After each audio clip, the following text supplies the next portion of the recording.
Okay, welcome back everybody.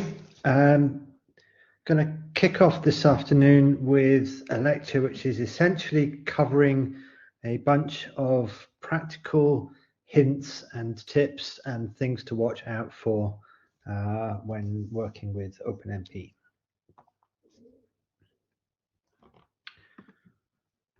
Okay, so this is really just a collection of observations I've gathered from watching people work with OpenMP and learn OpenMP over quite a number of years. So yeah, first one is mistyping directives. If you mistype the Sentinel, then that may not raise any error message.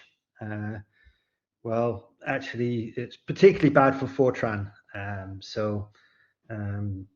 It's some C plus compilers will pick up on a misspelled OMP in a pragma, but others may not. So it's you just need to be careful.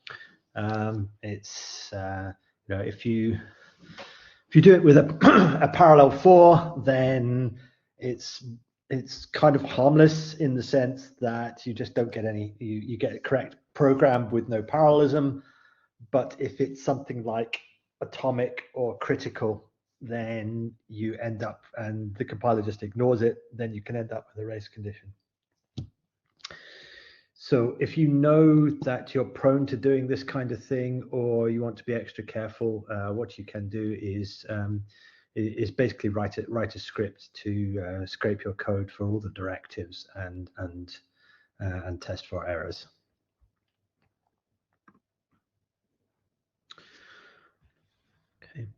It's often convenient to be able to maintain a single source base of code that works without OpenMP as well as with it. So obviously the directives are designed so that if you compile without the OpenMP switch, they will be ignored. And that's fine, but you also potentially have calls to the OpenMP runtime library in your code. Even if you're just going to print out the number of threads, you're just going to call OMP get num threads or OMP get max threads and print it out, then you still need to take care of that. So the mechanism for that is there is a predefined preprocessor macro _OpenMP, which is defined if the code is compiled with the OpenMP switch on. So you can use that in a portable way to conditionally compile code so that it works with and without OpenMP enabled.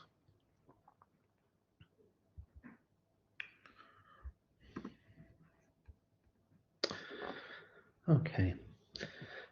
The next one is straying a little bit into performance considerations, which I'm going to talk about in much more detail in the next talk. But this is just an initial misconception that people run into is that adding OpenMP is somehow free, and of course it isn't. So the overhead of executing a parallel region is typically in the tens of microseconds or microseconds to tens of microseconds range. So obviously it depends on the compiler that you're using, depends on the hardware that you're running in, it depends on the number of threads you're running.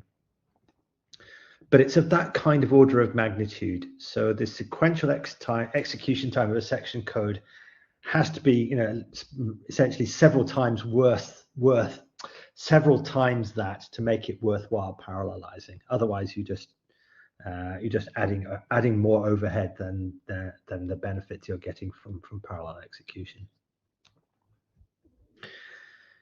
In some codes, you can be in the situation where you're executing the same loop or same block of parallel code in lots of different times, and the execution time may vary from one instance to another.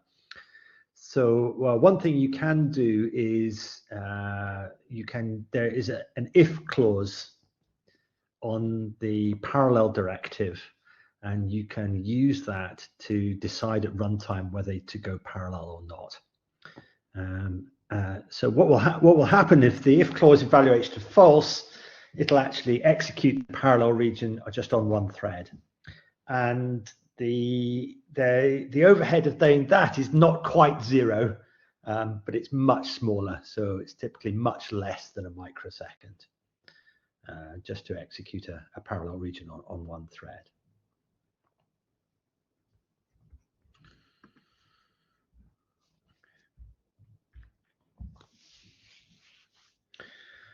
Okay, so the next one is to do with what guarantees you have about the way that loop iterations are mapped to threads. So if I had an example like this, where I have a parallel region which contains 2 for loops. So the loop statements are the same. Okay, so the loop bounds and the loop increment are the same. The first loop writes some values into an array A, and the second loop reads from it. So the question is it then safe to use a no wait clause which gets rid of the implicit barrier at the end of the first loop? And the answer is yes, in certain circumstances. Okay, so as long as the number of iterations in the 2 loops is the same, and the schedules are the same, and the schedules must be static, but you can specify it could be static with a chunk size, then you are guaranteed that the mapping of loop iterations to threads will be the same in both these loops. And therefore it is therefore safe to use the no wait clause, because you're guaranteed that the thread that writes an element AI will be the same thread that reads it in the second loop.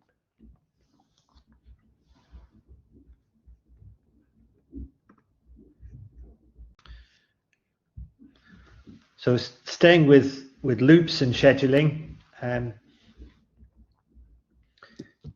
tuning the chunk size. Yeah, so if you are in the business of having load balance problems and you need to choose a schedule, could be either static or dynamic schedule, and you want to choose the best chunk size for the schedule, then that can be a little bit tricky, because the optimal chunk size can depend quite strongly on the number of threads. So it's often more robust. Instead of tuning the chunk size directly, what you would tune is the number of chunks per thread, and then derive the chunk size from that, because the chunk size expression that appears in the schedule clause doesn't have to be a compile time constant. It can be any old integer expression. And that value tends to be more robust. So the optimum number of chunks per thread is likely to be give you a more robust optimal value across a range of different thread numbers than tuning the chunk size directly. So exactly how many chunks per thread is good is obviously depends on how badly load balanced things are, but typically somewhere in the range of say 4 to 10 chunks per thread will typically work quite well for in most instances. So unless things are really badly load balanced.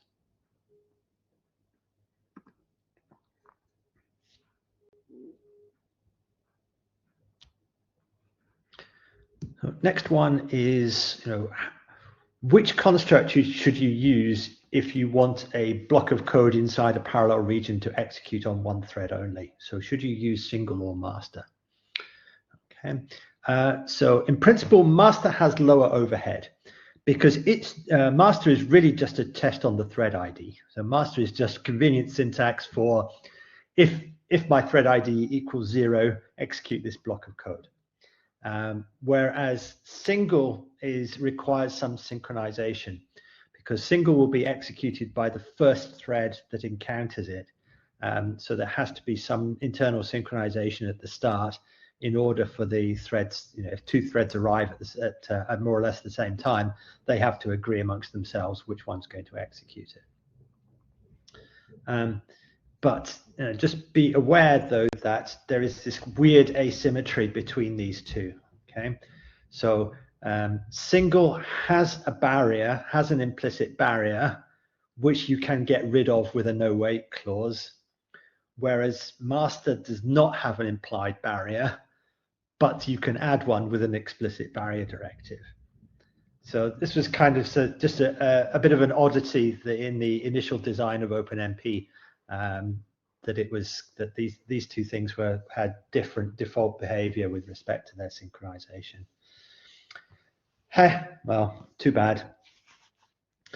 So on the other hand, if you expect some threads to arrive before others, if you've got some reason to expect that not all threads are going to arrive at the same time, then it's probably a good idea to use single, okay, rather than forcing the other threads to wait for the master thread to arrive and execute the block of code.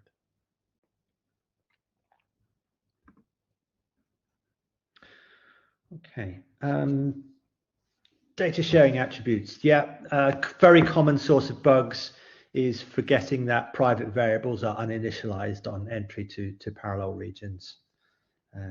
That's, yeah, no, easy one to get caught out with. So obviously you can use first private to initialize the value of private variables, but it's more likely just to be an error, okay? Because it turns out in practice, the use cases for first private are surprisingly rare, okay, at least for things like parallel regions and parallel loops. Okay, so obviously seen this morning that first private has this kind of slightly different meaning for tasks where it really is genuinely useful, okay, because in order to capture the value of variables when the task was generated. So that is a genuine use case, but for parallel regions and loops, then uses for first private are actually fairly uncommon. Okay. Yeah, I kind of mentioned this with respect to tasks this morning, but so I'm sure you know the default behavior for parallel regions and work sharing constructs is default shared. Okay.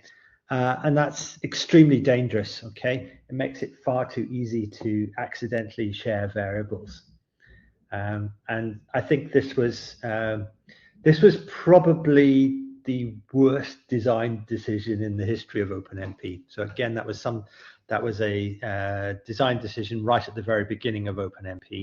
And so making the default behavior the same as default shared was really terrible idea. So I would strongly recommend that you always use default none, even though it means a whole bunch of extra typing, or may mean a whole bunch of extra typing to explicitly list all the variables in a shared or private or first private or reduction clause on the parallel region. It's really just good defensive programming practice. Otherwise, it's just very, very easy to accidentally introduce a race condition.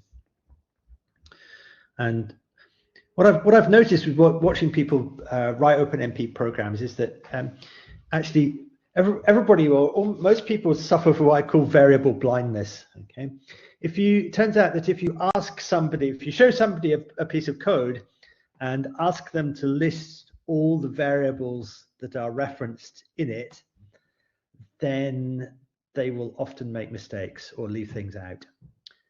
It's very easy to overlook things like things which are loop bounds or variables that only appear inside if tests. it turns out to be incredibly easy to miss things. So yeah, I can't recommend using default none strongly enough.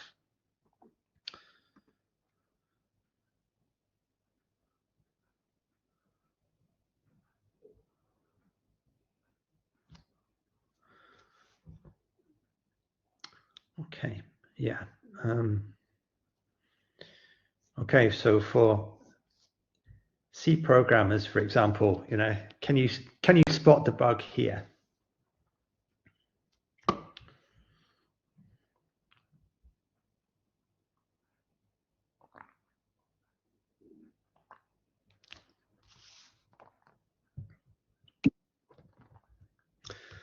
Okay, so dependent says, yeah, I and J should be private.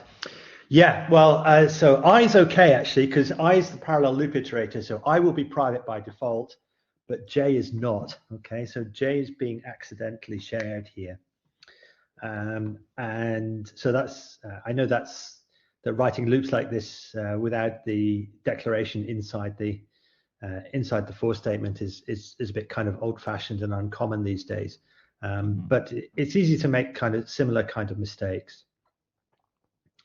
And one of the worst things about this is that you may actually, because of the way that compilers actually implement loops, you may find that with sufficient compiler optimization, you will always get the right result from this, because what will happen is that the compiler optimization will mean that the value of J is never actually stored in memory, and it just does the loop counting in a register. And because every thread's running on a different core, it effectively has a private copy of J in it, or something, something relating to J in a register, and it never gets stored into memory. So you can test this code to death, and it'll always give you the right answer. And then you give it to somebody else, and they compile it without optimization, or they compile it with a different compiler, and suddenly you've got a race condition.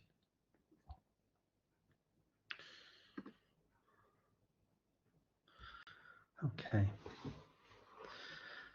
Next one is a little bit nasty. So the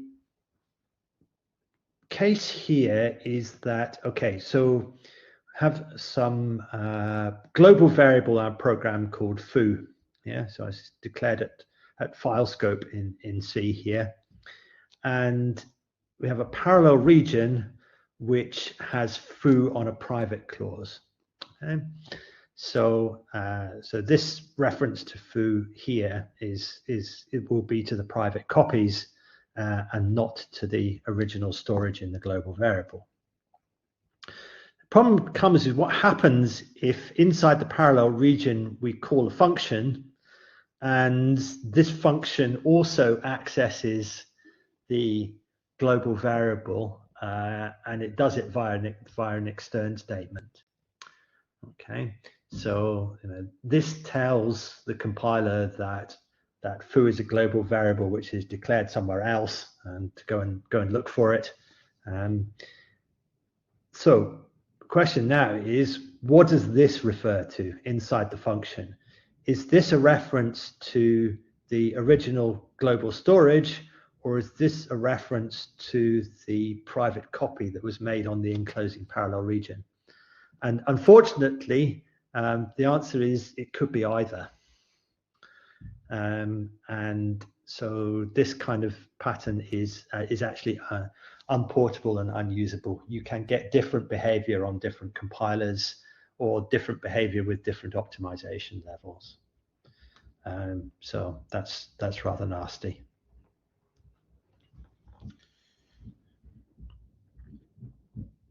So if you really want to access the private copy from inside here, then you need to pass it through the argument list, or you can use, obviously you can use thread private to get private copies of the global variable.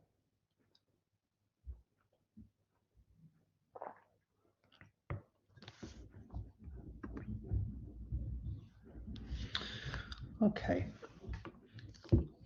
So next one is, I guess, more typically encountered by Fortran programmers.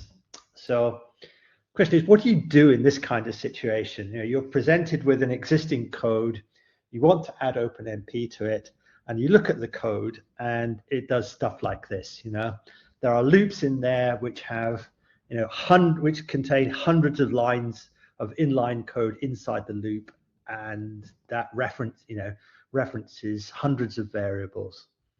And so you're faced with the task of deciding whether all those variables should be shared or private or reductions. And doing that is, you know, it's clearly tedious, it's also error prone, and it's difficult to test adequately or sensibly. So one thing you can do in this situation is to refactor your sequential code to put the body of the loop inside a subroutine. Okay, and then and as you're doing that, everything that's a temporary variable inside the loop can be declared inside the function loop body. Okay, and then everything else gets passed through the argument list. So that's, you know, that's just sequential refactoring. So that's much easier to test for correctness than making things private on the parallel loop directive. So once you've done that, then you've made those decisions essentially about what needs to be shared and what needs to be private, more or less, and then, you know, in a controlled way which you can test easily, and then you can parallelize this. Okay, so this is really largely a Fortran thing, because in C or C++, then you've got the ability to declare temporaries inside the scope of the loop body anyway, and so you could probably do it that way. And also you don't tend to see that kind of that kind of thing so much in C or C+ codes. These sort of huge long loop bodies with no modularization or anything.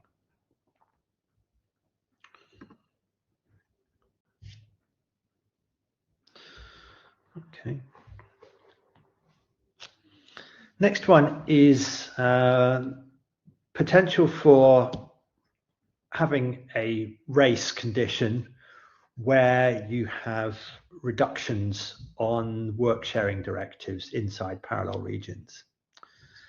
Okay, so there are cases where, for example, you have a work sharing loop inside a parallel region that's doing a reduction operation, but the reduction has to come on the loop rather than on the parallel region, because you need the result of the reduction later on in the parallel region somewhere.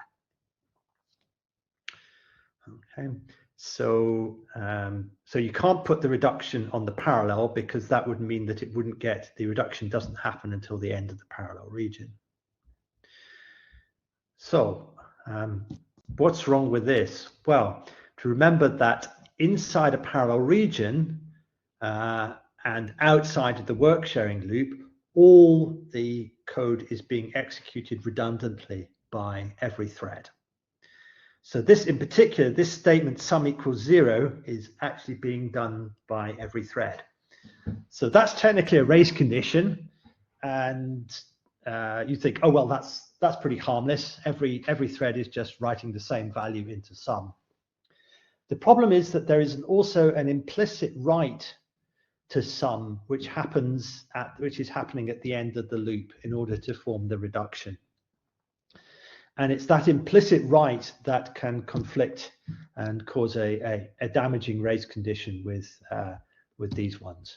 So what could potentially happen here is that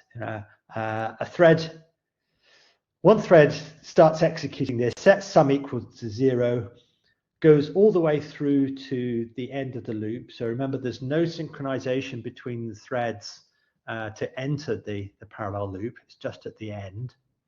So a thread could get all the way through its iterations, add its partial sum into sum, okay, add its partial result into sum, And then at some time later, some other thread comes along and sets the sum back to 0 again. So it is actually possible to lose some of the partial sums with code like this. So this is kind of a minimal example. In this case, it would be easy to fix just by moving the initialization outside of the parallel region. But there are cases where you can't do that. So for example, if there's a sequential loop inside the parallel region here, then you need to re-zero sum every time you go around the sequential loop. So you can't just move it outside.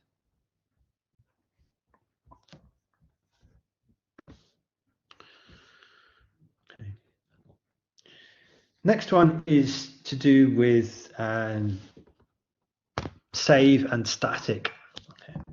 So it's possible that you take an existing sequential program, you don't modify the code at all. All you do is you add the OpenMP flag to your compilation line, and that mysteriously causes the code to break. So what could have happened there? Well, one possibility is that you have a bug in your code, which is assuming that the contents of a local variable are preserved between function calls. So you're missing a save in Fortran or a static in C or C++. Why does this happen? It's because as I talked about a little bit earlier, the way OpenMP deals with private variables is to stack allocate them. And so in OpenMP, all local variable, if you call a function from inside a parallel region, all the local variables are private by default. And the way that gets implemented is to ensure that they are stack allocated. So if you, for just a normal sequential program, the compiler has a choice for local variables. It can choose to either stack or heap allocate them. And it will possibly do, if you have static, particularly for static arrays, the compiler can choose to heap allocate them rather than put them on the stack to try and save stack space. But compiling with OpenMP forces everything onto the OpenMP forces everything onto the stack. And so the other thing that can happen if you do this is that you might just call stack overflow. Okay, so it might increase the amount of stack space required. So you certainly do need to use, make sure you're using save or static correctly. But then if you declare something with save or static, it then does heap allocate it, so it then makes it shared by default and not private, which may be not what you want. So you can also declare them thread private, but there are patterns like first time through code that may need refactoring. So that's kind of one of the use cases for this, is that you have a flag which is initially set to true, and you conditionally execute some block of code based on that flag and then set it to false, so that block of code only gets executed the first time that function is called. So if you've got a pattern like that, and it turns out that in the parallel code you want it to the first time through is actually inside a parallel region, then you've got a problem. So you might need to refactor code. Okay, yeah, so just compiling with OpenMP can increase the stack size requirements, but also if you have large private data structures. So if you have large or large-ish arrays which you declare as private, or large reduction arrays as well, because that's also making private copies, then it's quite possible to run out of stack space. And the control of stack space in OpenMP programs is slightly messy, because you have to do two separate things.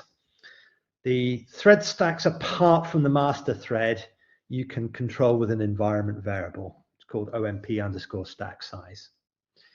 But the master thread stack can't be controlled that way.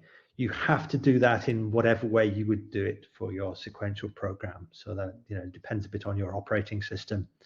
So it could be a compiler switch, or it could be a, so for Linux, for example, it could be a command like ulimit to change the amount of stack. And the reason for this awkwardness is that the master thread stack size is actually set by the operating system at the point where the parent process is created.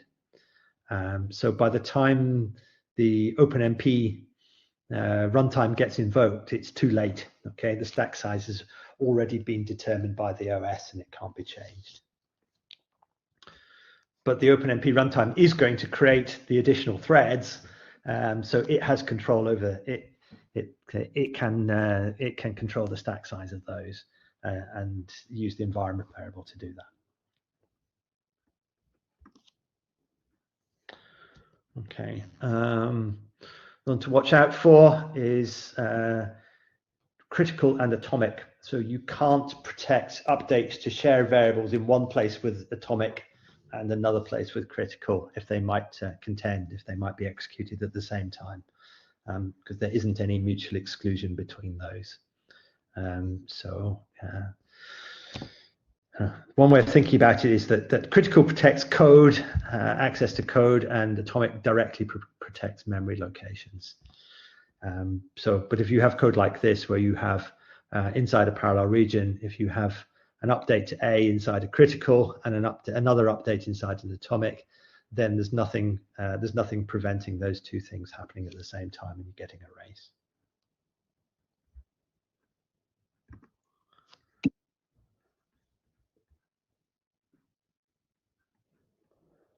Yeah, Matt says stack size segfault is notorious. Yeah, the stack overflow is horrible. Yeah, it may trash, because it can just trash variable values, and it can also just die and tell you lies about where it actually died and things like that. Yeah, stack overflows are generally horrible and are not easy to sort of catch nicely, if you like. Yeah.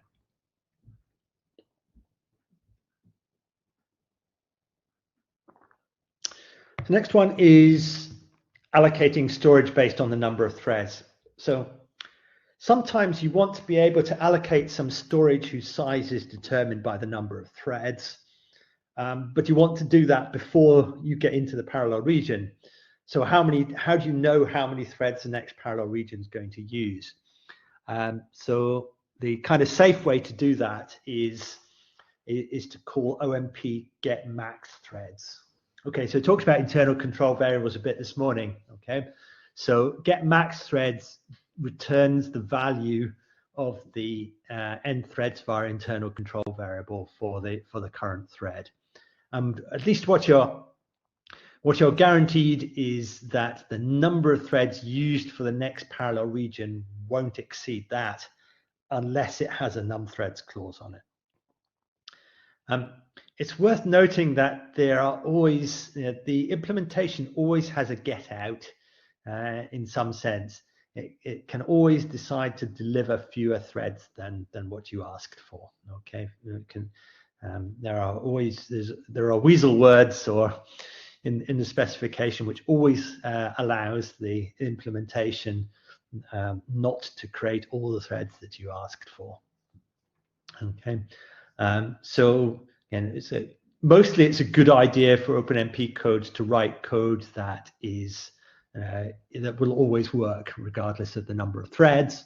But there are some patterns where you can't do that. Okay, and there are some patterns or algorithms which actually depend on there being at least 2 threads, for example, for it to actually work.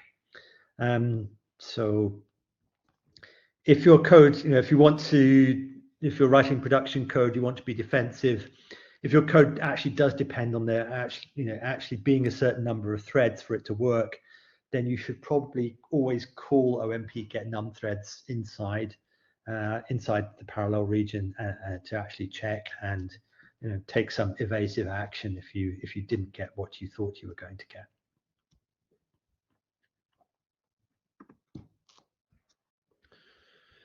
Okay. So for performance, there are some environment variables that you can set to try and maximize performance, and shouldn't necessarily rely on default values for these. So mostly this applies to if you're in a situation where you're running on your own machine or you're running on a server. If you're running on a supercomputer with a batch system, then these are typically redundant, because they will either be set by default or they're taken care of by the batch system. But nevertheless, they're worth knowing about and worth caring about sometimes. So the first one of these is OMP wait policy equals active. So what that does is encourages idle threads to spin rather than sleep. So threads that are if you're between parallel regions, typically the implementations will actually keep threads alive between parallel regions rather than recreate them every time. But if you want for maximized performance, you want those threads to spin actively between parallel regions rather than go to sleep, and then you have to pay the cost of waking them up again. So it also will this is just a hint, but it will also affect the behavior of what happens to threads if they're waiting in a barrier or waiting to acquire a lock or enter a critical section, for example. So this will also affect what they do in those situations. So again, you want for maximum performance, you want them to spin rather than sleep. Second one is OMP dynamic equals false. Okay, so this is nothing to do, is again a bit of bad choice of naming convention. This is nothing to do with dynamic loop scheduling. There's basically saying, don't let the runtime, or, well, as I say, it's not an absolute guarantee, but again, it's a strong hint to say to the runtime, please don't deliver me fewer threads than what I asked for. And the final one is OMP proc bind equals true, to ask again, just a hint, but say, please bind my threads to physical cores and don't migrate them between cores while the code is running. So certainly this last one, you hope that if you're running on a batch system, you hope that the batch system is taking care of the thread binding for you.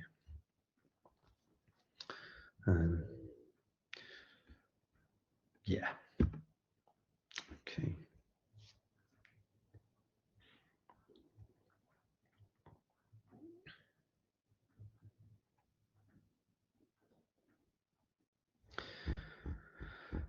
Okay, debugging tools. So, traditional debuggers that you're likely to find on supercomputers like DDT or TotalView, for example, do have support for OpenMP, which is great, but they are not much help for tracking down race conditions.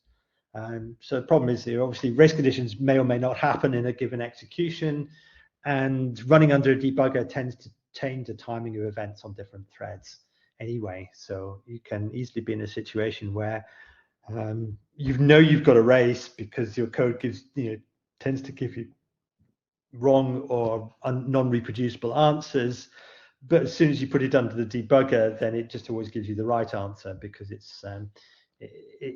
ends up sequentializing the thread execution somehow, or at least changing the timing behavior of different threads.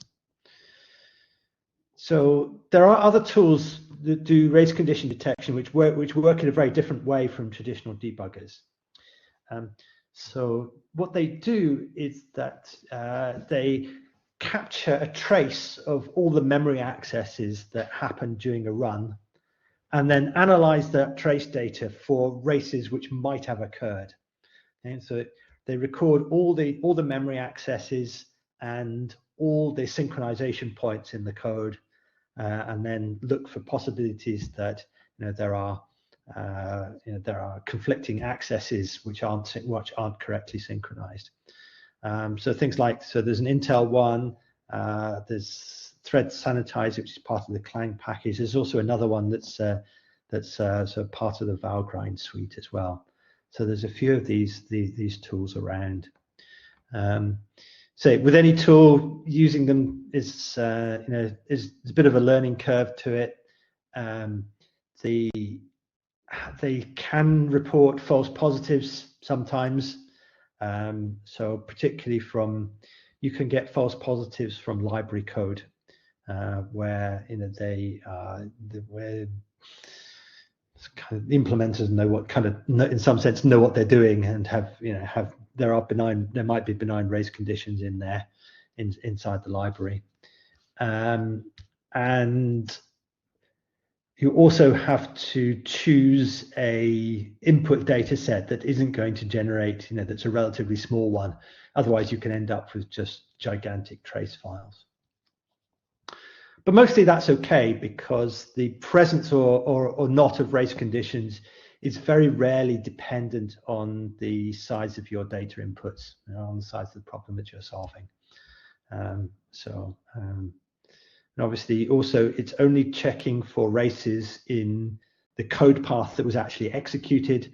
So if you have applications which do a lot of different things depending on their data inputs, then you might have to, in order to get coverage of all the code paths, you might have to do quite a lot of different runs to make sure that you've covered the whole code.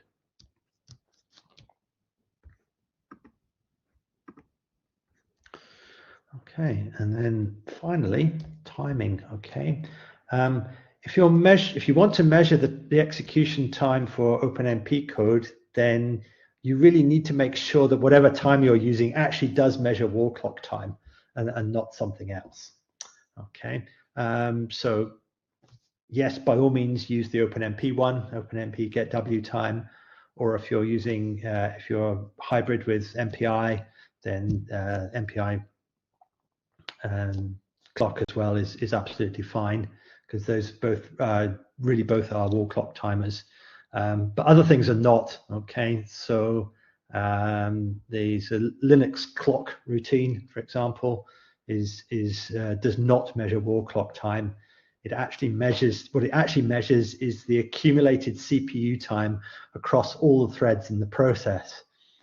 Okay, so if you use that and then you think, well, my code never gives me any speed up. Now, well, yeah, so the only thing that's going to happen to the accumulated CPU time across all your threads is at best it's going to remain constant, but typically it's going to increase rather than decrease.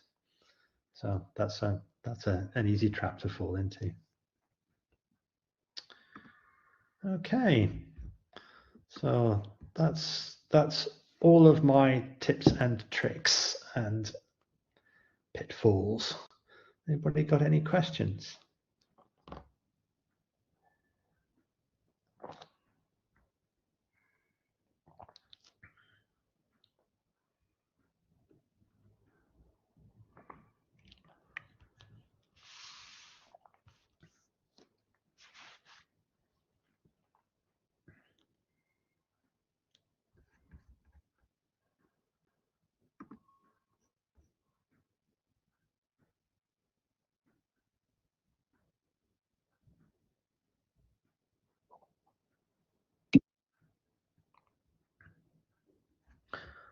Okay, so Ian asks, you mentioned runtime checkers, are there any static analysis tools that can also be used? Essentially, no. Unfortunately, detecting race conditions statically is fundamentally difficult. So there really aren't static checkers available. You might think, well, that's kind of weird. Surely it's not that difficult. But you have to remember that there are all sorts of things that can happen. You know, there's in general, you've got called routines inside parallel regions. So trying to trace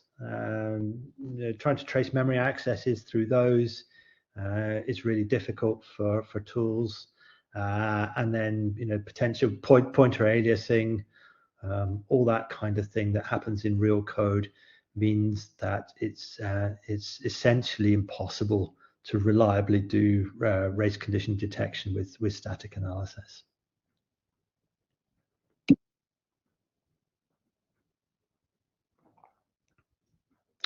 So is OMP proc bind equals true what you should always go for? Well, yes, if you care about performance, okay, and you are not interested in sharing your system nicely with other processes. Okay. Yep.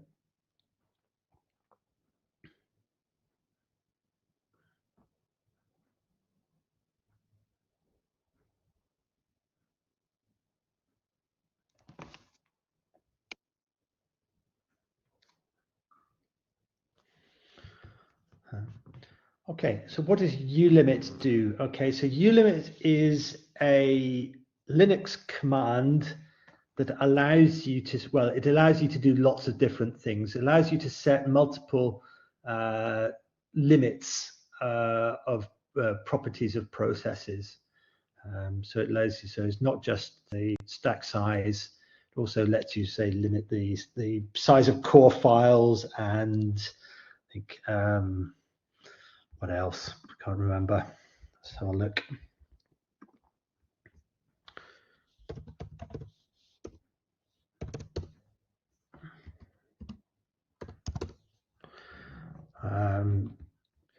Yeah. So also the maximum memory size, how many files you can have open, how much CPU time your process is allowed to use, all sorts of things. Okay, it sets a bunch of a whole bunch of limits, but in particular, one of those things, so ulimit -s, will set the stack size for the for subsequent programs that you launch from that shell. And no, it's the same for, it doesn't matter whether it's Fortran or C, it's all the same.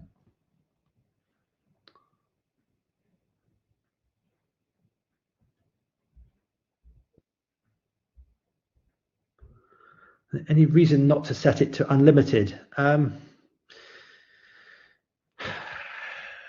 There may be hard limits on the system that don't let you do that. Otherwise, setting it unlimited is probably fine. You could just run out of memory. But yeah, in principle, unlimited should be fine. But, and you know, for example, on ARCHER2, the default's unlimited, so it's not a problem. But some systems do put a there's a hard cap on what you can set it to.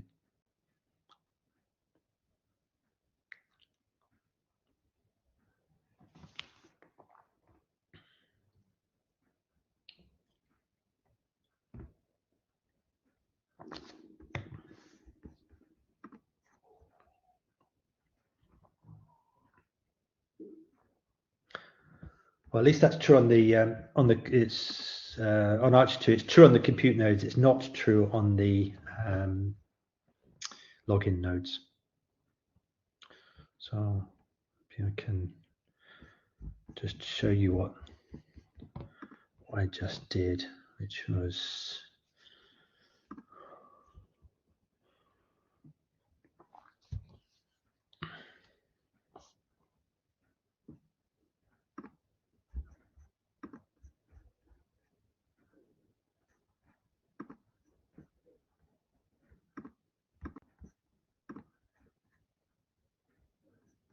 okay, not easily. Okay, I'll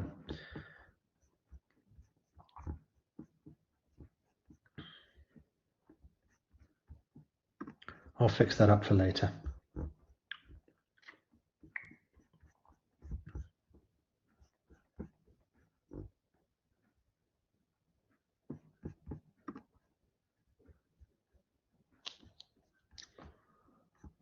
Okay, any other questions?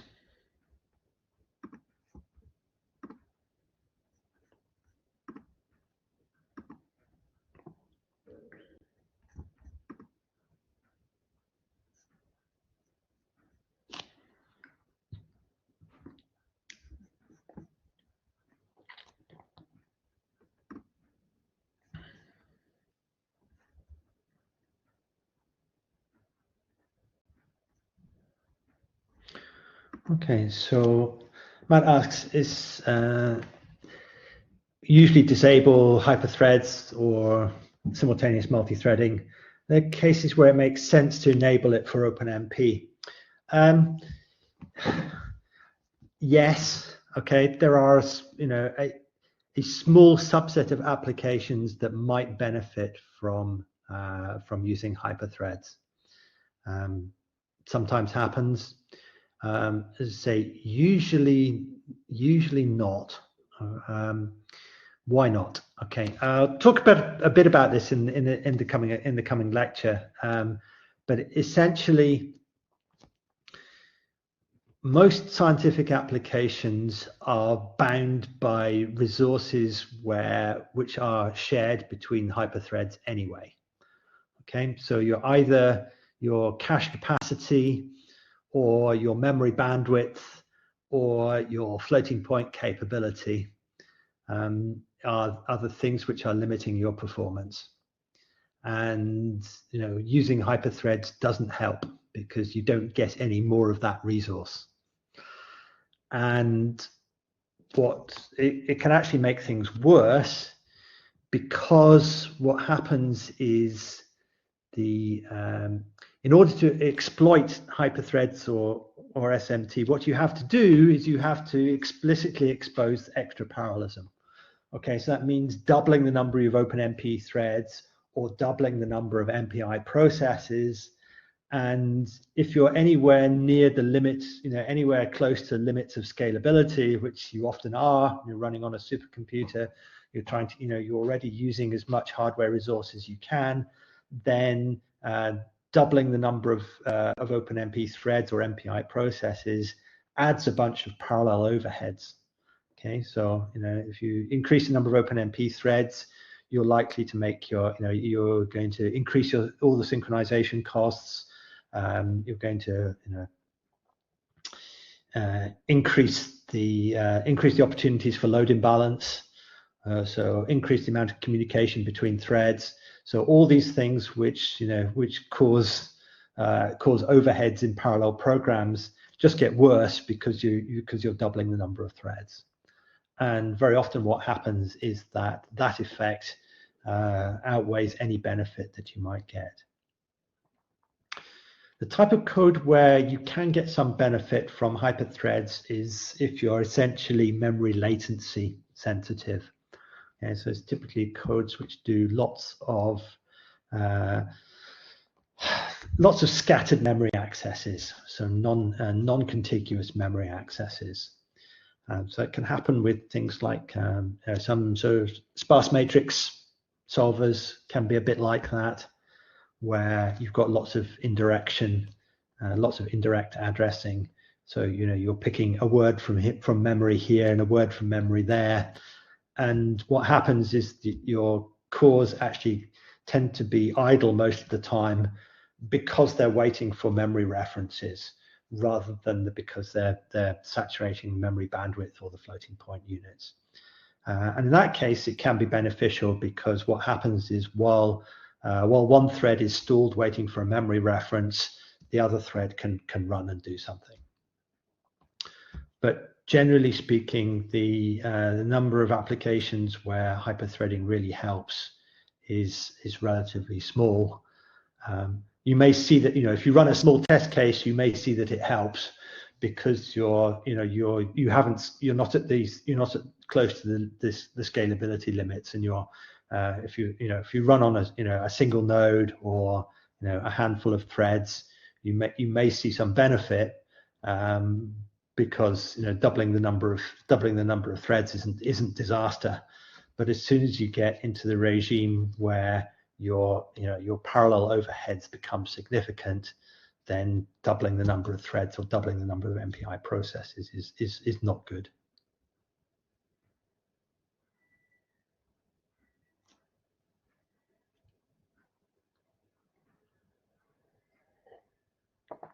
Yeah, and so that's the reason why most supercomputer systems have it disabled by default.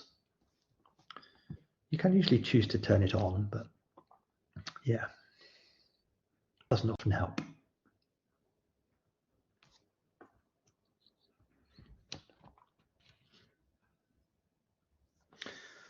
Okay, so final session for today is on performance issues and performance tuning. Okay, so it's quite easy to get into the situation where this happens. So I've written my OpenMP program and checked I gave it the right answers, and then you ran some timing tests and speed up was a bit disappointing really. So okay, now what do you do? Okay, so if you've been working with OpenMP for any length of time, you've probably been there. If you haven't, it'll happen to you sometime. So the question is, what happened to my performance? Where did it go? Okay, and the way I like to think of it is, well, it disappeared into overheads of some sort. Okay, so what do I mean by overheads? Okay, so it means that your cores are doing something other than contributing towards the results of the computation. Okay, or they're taking longer to do that than they did in the equivalent sequential case. So what are the possible reasons? Okay, so I'm going to talk about them in 6 different categories. Okay, and we're going to go through each of these in detail and think about what they are, what causes them, and what sort of things we can do to fix them. Okay, so the 6 sources of overhead that I like to think of are sequential code, idle threads, synchronization, scheduling, communication, hardware resource contention. Okay, and the half is a minor one, which is to do with compiler optimization or non-optimization, which we'll cover very briefly at the end. So let's take a look at these and think about what they are, what causes them, and how to avoid them. Okay, so sequential code is very straightforward. So in OpenMP, all the code that's outside of parallel regions or inside master and single directives is typically sequential code, and just the time that you spend in sequential code where your other threads are and the other cores are doing nothing is going to limit your performance. That's just simple Amdahl's law type argument. So for example, if of a code and the bits of the code that correspond to 20% of the original execution time isn't parallelized, then with the best will in the world, that 20% is always going to remain the same time. So you're never going to get more than 5 times speed up. So if we're in that situation, then we're kind of in the situation where we haven't really finished the job. Okay, there are computationally intensive parts of the code that have not been parallelized yet. So we need to think of finding ways of parallelizing them, which may or may not be straightforward, but at least then we know what the problem is.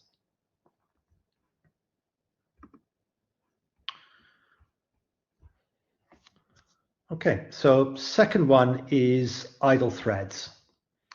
So this is where, for example, some threads finish a piece of computation before others and have to wait for the others to catch up. So in OpenMP, the very common situation is threads sitting idle in a barrier at the end of a parallel loop or the end of a parallel region because the threads take different amounts of time to execute that construct.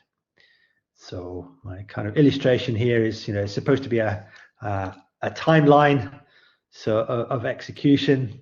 I've got 4 threads executing, and the blue bit is the useful computation. And it turns out that the 3rd thread takes longest to execute its part of the parallel region or its set of loop iterations, and then all the other threads sit idle. That's meant to be the red time, is threads sitting idle in the barrier waiting for thread 3 to finish.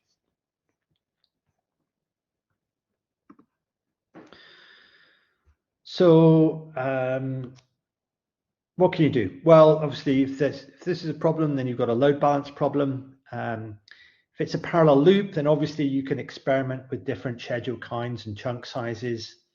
And so just remember that you can use schedule runtime to avoid recompilation. That allows you to set the schedule kind and chunk size via an environment variable. So it allows you to, it allows you to script your tests, your performance tests, without having to rebuild the code. But you probably shouldn't leave that in to sort of final versions or production versions of code. You don't want to rely on users setting that correctly. This is kind of talked about this morning. For very irregular computation, using tasks can be helpful. Okay, because then the runtime is supposed to take care of the load balancing for you. It's just worth noting that it's not always necessarily safe to assume that 2 threads doing the same number of computations will actually take the same time to execute them, because the time that the threads take to load or store data may be different depending on if or where that data is cached in the system. So 2 threads executing the same, essentially identical code can take different amounts of time because the memory references are resolved in different parts of the memory system and take different amounts of time.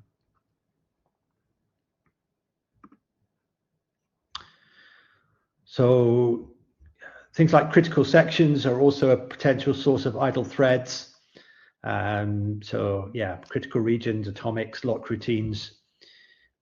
So in this example, I suppose we've got a critical section, which is the green stripy bit of code.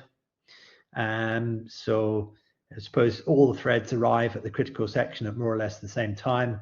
They have to take turns waiting to execute it, because it can only one thread at a time can be inside the critical section. So again, you're going to get some idle time where threads are waiting to enter the critical section.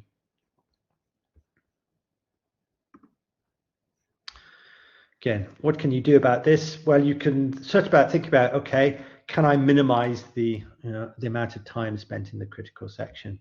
Can I optimize that code in some way to make the time inside the critical section shorter? Remember that effectively OpenMP critical regions are really just a global lock, just a convenient syntax for acquiring and releasing a global lock.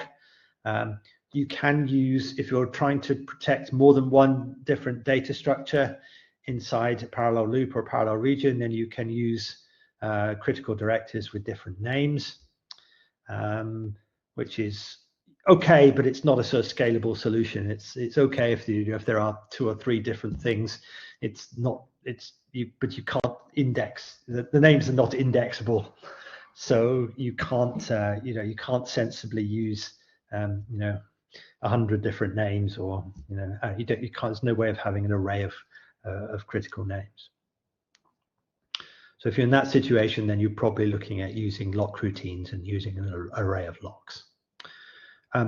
You should try to use atomics if you can.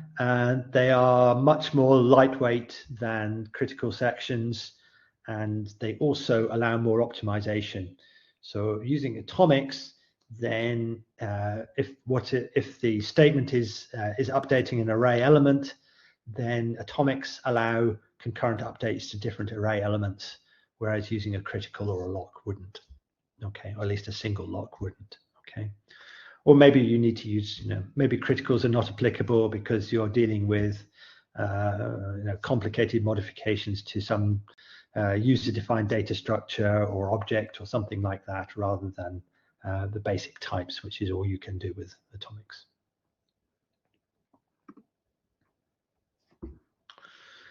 Okay, so that's sequential code, idle threads. Next one is synchronization. Okay, so every time we synchronize threads, there's going to be some overhead, even if the threads are never idle. Okay, because in order to synchronize, the threads have to communicate somehow, and that's just happening through the memory. It's just happening through reads and writes in the memory system. Okay, and potentially some special instructions like atomic instructions like fetch and add or compare and swap. But nevertheless, it's all just done through memory references of some sort. Okay. And the way OpenMP is designed, a lot of OpenMP codes are typically full of implicit barriers. Okay, so end of every parallel region, end of every parallel loop, unless you put a no wait clause on it, is an implicit barrier.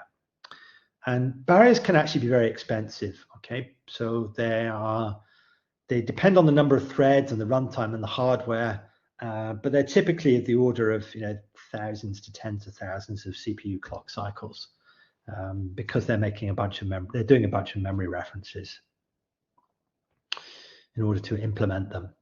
And in fact, a good proportion of the overhead for parallel regions and parallel loops is in fact the barrier synchronization at the end. And the other bookkeeping can be relatively cheap compared to the barrier synchronization. And other things like criticals and atomics and locks, they're not free either. Okay, even just the act of entering a critical section or acquiring a lock, for example, costs something, even if the thread doesn't have to wait to enter the critical or acquire the lock. And also things like creating and executing tasks. Okay, that also involves some synchronization internally, which is not free.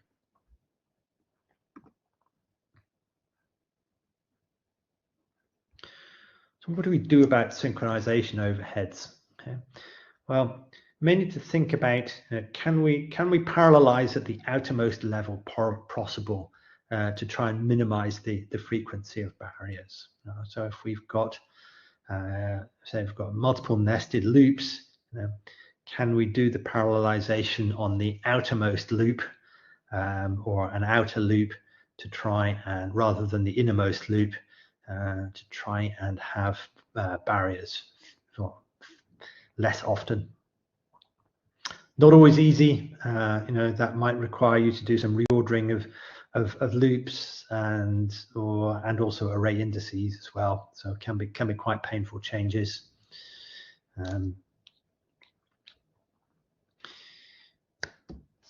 You can use no wait clauses to get rid of barriers, but take care. It's very easy to introduce race conditions by removing barriers that are actually required for correctness. And atomics, yeah, they typically do in most open implementations. They are significantly cheaper than critical or locks. Okay, yeah, that is a quality of implementation issue. You're not guaranteed, but most OpenMP implementations do a decent job of optimizing atomics, and will be significantly cheaper. Okay, so next one is scheduling. Okay, so if we create computational tasks and we're relying on the runtime to assign those to threads, then there's going to be some overhead in doing that. So some of that overhead may actually be internal synchronization inside the runtime, but there's going to be other bookkeeping code going on inside to keep track of everything. So where does that happen? So if you have loop schedules other than static, so dynamic or guided loop schedules, or if we're using task constructs, then we're essentially specifying what's parallel, but relying on the runtime to do some assignment of things to threads. Example like this, so if I have a loop with lots and lots of iterations, where each iteration maybe doesn't do very much work, but it's still load imbalanced, then choosing a dynamic schedule with a chunk size of 1 might not be a great idea. because of the overheads. You know, every time in every iteration has to be, in this case, has to be synchronized for threads to agree which thread's going to do the next one. So, you know, in this case, you know, a chunk size of 1, which is what you would get by default for a dynamic schedule, probably isn't a good choice. You know, with I've got whatever it is, 10 million iterations here. Okay, so you know, chunk size of the sort of, you know, you could probably get away with a chunk size of like 10,000 or something like that, and that would still be quite reasonable. So as I talked about a bit this morning, okay, this is really about getting the granularity of the tasks right. Okay, if the tasks have too few big tasks, it may result in load balance and load imbalance problems and having idle threads. But if I have too many small tasks, then I might just run into too many scheduling overheads. So it's often about, in this kind of problem, it's often about trying to find the right compromise of task granularity.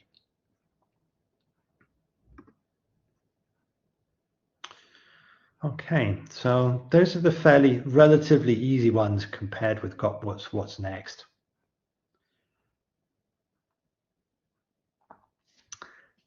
So the next possible source of overhead is communication. So threads are communicating with each other because they are typically reading and writing for shared variables, and every time a thread writes a variable and another thread reads it, or every time two different threads write the same variable, there's some communication going on in the memory system to make that happen. The difficulty here is that on shared memory systems, the communication is essentially disguised, if you like, because the way it shows up is as increased memory access costs. So, for example, it takes longer to access data that's in main memory or to access data that's in another processor's cache than it does to get it from the local cache on the core where the thread is executing, for example. Okay, and you'll remember that memory accesses are expensive, so a main memory access these days on modern hardware costs somewhere in the order of 100 or 200 clock cycles, compared with a handful of cycles for a floating point operation. And the communication between processors or between cores is taking place via the cache coherency mechanism, which I'll talk a little bit more about in a moment. And so the situation is very different from message passing. Okay? So if you look at a MPI program, it's very easy to tell where the communication is happening. The only places where MPI programs have communication is in calls to the MPI library. So you can eyeball an MPI program and tell where it's communicating. You can profile an MPI program and it'll tell you, how much time it's spent in different MPI routines. So you can it's not that difficult to measure the amount of time that's spent communicating in MPI programs. In shared memory programs, this communication, these extra or longer memory accesses, they're very fine-grained because it's on the granularity of individual reads and writes, and it's also spread throughout the program in some way. So it's very difficult to look at an OpenMP program and say, okay, this memory access here would be a level 2 cache hit if I executed sequentially, but it would be a level 2 miss if I executed in parallel. You simply just can't look at, you can't reasonably statically analyze or look at a program and determine that kind of thing, except perhaps in the most simple cases. So that makes the communication it's much harder to analyze or to monitor in shared memory than it is in message passing. Okay, so cache coherency. So this is a very, very simplified description, but it's enough, it's sufficient to understand it at this level, just to reason about the performance of programs. Okay, so the details of cache coherency mechanisms are very, very complicated. And in fact, a lot of them are kind of proprietary anyway, so you can't really ever know what, it's difficult to know what's really happening at the lowest level, because they are, the protocols are commercially sensitive, and you don't get to know, they're not published by hardware vendors. But anyway, okay, the idea here is that we've got a system with multiple cores, and typically we have, the cores have their own local caches attached to them. So modern CPUs, the most common design now is that cores have their own level 1 and level 2 caches, and then there's a level 3 cache which is shared between some subset of the cores. Okay, so it depends on the processor design.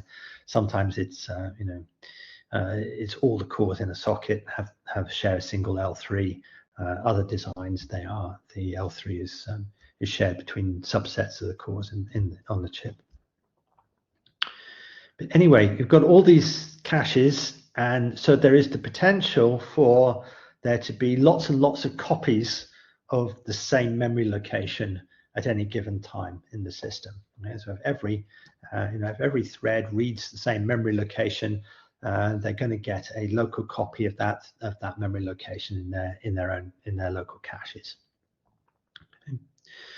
So the problem is that the hardware somehow has to maintain the illusion that those copies don't exist, okay, or that there aren't.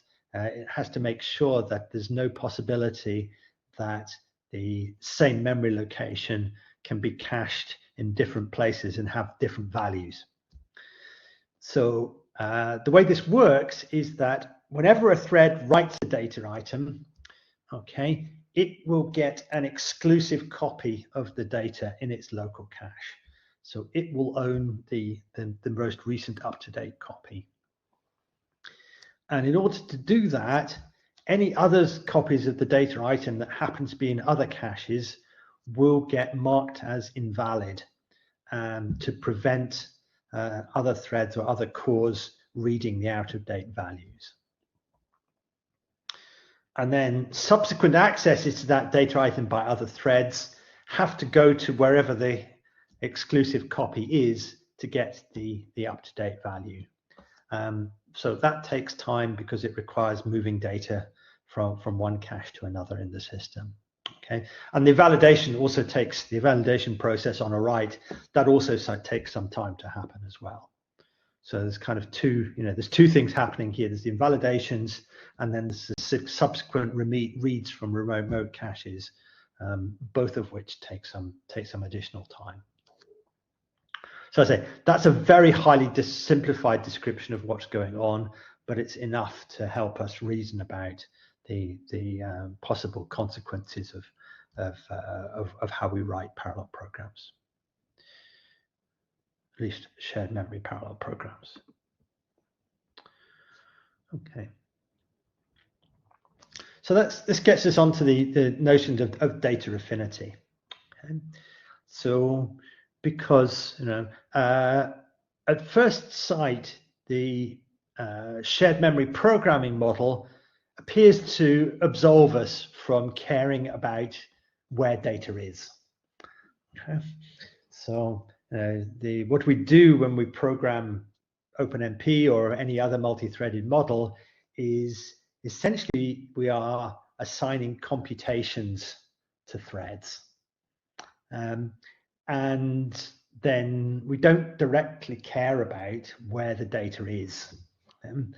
The movement of data is all left up to the hardware to make sure that whenever a thread accesses data, it gets it.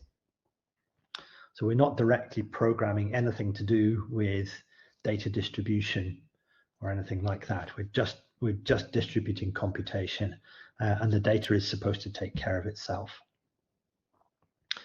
But actually, if we really care about performance, then we do, to some extent, have to think about which threads are accessing what data.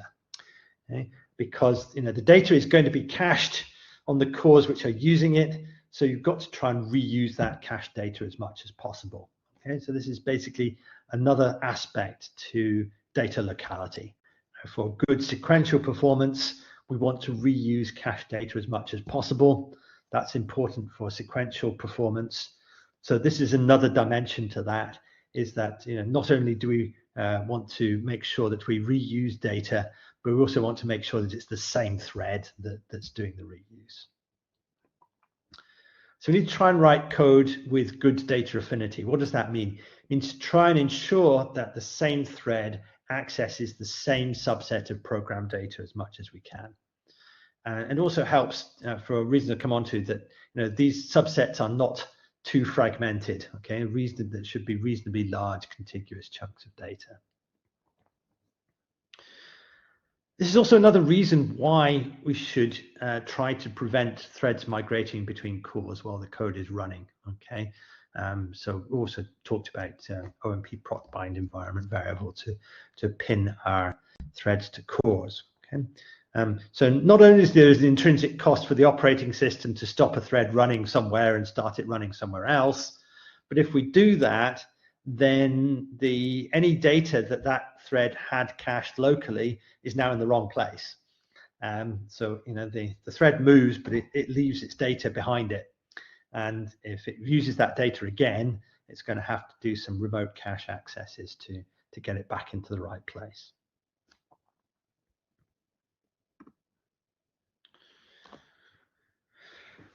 Okay, so here's an example of where data affinity can get, it's easy to get it wrong, if you like, or how things can, how you can end up with poor data affinity. So we've got here is two parallel loops. So the first one writes some values into this two-dimensional array A. And the second parallel loop reads from the same array. So I want to focus on the second loop first of all, okay, and look at the loop bounds. So loop bounds are, so if the parallel loop is just I equals 0, I less than n, but the inner loop is j equals 0, j less than I, okay? So it's like a triangular loop nest. It's not naturally well balanced. So you probably, to get the load balance right, or reduce the load imbalance at least, you want to choose a suitable schedule. So maybe we do some experiments. We say, okay, maybe a static schedule with a chunk size of 16 turns out to be a reasonable choice for this loop, because it gets the load balance right, or as right as we can get it. But then look back at the first loop. Okay, so this has in this case, the J loop bounds are 0 to n. So this is not, this is a rectangular loop nest. So there's no load balance problem here. So by parallelizing the outer I loop, every thread has pretty much the same amount of work to do. So there's no immediate reason for a load balance point of view to choose anything other than a static schedule. Then let's think about the way that threads access this two-dimensional array. So because these schedules are different, it turns out that in the majority of cases, the thread which reads aij here is not the same thread that wrote it in the first loop. So that means that, provided aij is not so big that it doesn't fit in cache at all, then we'll be in a situation where most of these accesses here will be cache misses, because the exclusive, with the cache coherency protocol, the exclusive copy of these array elements, of these data items, will be in a different cache from where the thread that wants aij in the second loop is actually executing. So in this case, well, that's a relatively easy one to fix. We could say, okay, well, let's just match the schedules up. Okay, so we could just say, let's use static 16 on the first loop as well as on the second loop, and then the access patterns match, and everything should be better.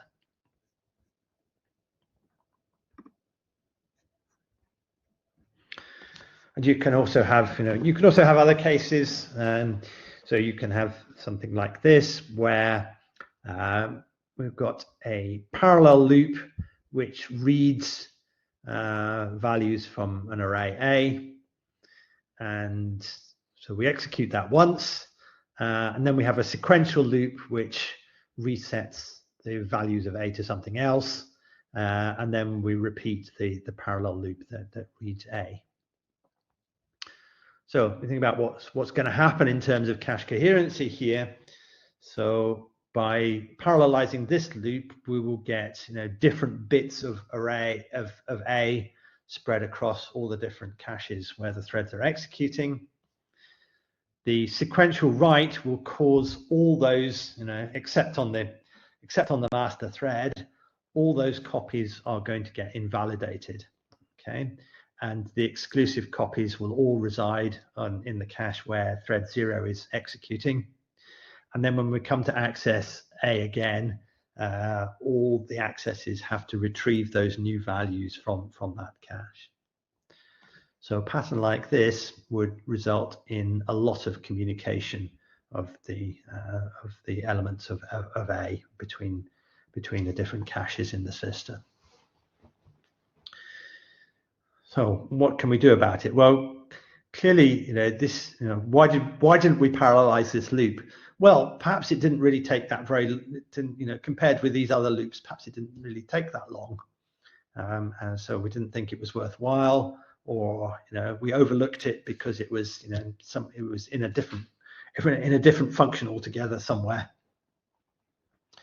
And so what you'll see here is that not only will this, because this loop is where the invalidations happen, so you'll get this kind of strange effect where a sequential loop or a sequential block of code may actually take longer if you execute with multiple threads elsewhere in the code. So that's kind of a slightly weird and unexpected effect. And then also this loop will take longer as well than you would expect, because a lot of these memory access will be cache misses.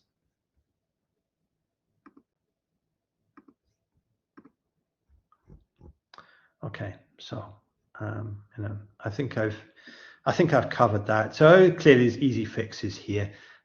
You could parallelize this loop, or probably even better, if it was possible, would be to merge this loop into one or other of these ones. Okay, so do them both at the same time, and that would actually probably improve your it would improve the locality, so it would probably improve your sequential performance as well by doing that.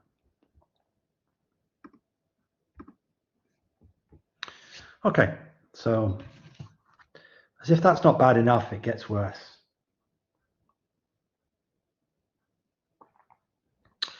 So NUMA effects. Okay, so whenever we have a multi-socket system, or these days we're now seeing, so like on ARCHER2, the AMD ROM chips, we have multiple NUMA memory domains within the same chip. Okay, so the AMD ROMs, we've got 64 cores on a chip, but the main memory attached to the chip is split into 4 NUMA domains, which are essentially local to every set of 16 cores. And then if you have, so again, in ARCHER2, you've got two chips, 2 sockets in a node. So you've got actually a total of, in an ARCHER2 node, you've got a total of 8 different NUMA memory domains. So with this kind of memory design, which is pretty much ubiquitous these days, the location of data in main memory becomes important. And OpenMP doesn't have any direct support for controlling this. There's no way that you can, OpenMP doesn't have any features which allow you to specify how your data is laid out in main memory. So how is it actually controlled? Well, it's actually done by the operating system.